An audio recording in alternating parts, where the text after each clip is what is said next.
இன்னைக்கு ஆடி கிருத்திகை, தை கிருத்திகை, ஆடி கிருத்திகைலாம் கொஞ்சம் ஸ்பெஷலான கிருத்திகை. இது வந்து பெரிய கிருத்திகை அப்படின்னு சொல்லுவாங்க. கோயிலெல்லாம் ரொம்ப விசேஷமாக இருக்கும்.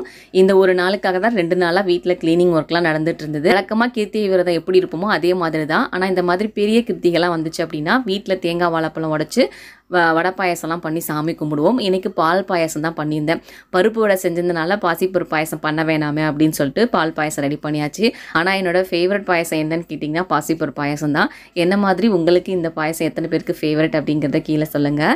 இந்த டைம் தான் கண்டென்ஸ் மில்க் யூஸ் பண்ணி பாயசம் ரெடி பண்ணியிருந்தேன். ரொம்ப டேஸ்ட்டாக க்ரீமியாக இருந்தது. இது வரைக்கும் நான் ட்ரை பண்ணதே இல்லை. ஃபர்ஸ்ட் டைம் ட்ரை பண்ணதில் எனக்கு ரொம்ப பிடிச்சி போச்சு. இந்த டைம் 2 நாள் வந்து கிருத்திகை இருந்தது. முதல் நாள் மதியத்துலேருந்து அடுத்த நாள் மதியம் வரைக்கும். ஸோ முந்தின நாளே வந்து பார்த்தீங்கன்னா கோயிலுக்கெல்லாம் போயிட்டு வந்துட்டேன். நான் 2வது நாள் வந்து பார்த்தீங்கன்னா விரதம் இருந்தேன். என்னோட விரதத்தை நல்லபடியாக முடித்தேன். எனக்கு இஷ்ட தெய்வம் அப்படின்னா முருகன் தான். அவர் இன்னைய தேதி வரைக்கும் எனக்கு எல்லாத்தையும் கொடுத்துட்டு தான் இருக்கார்.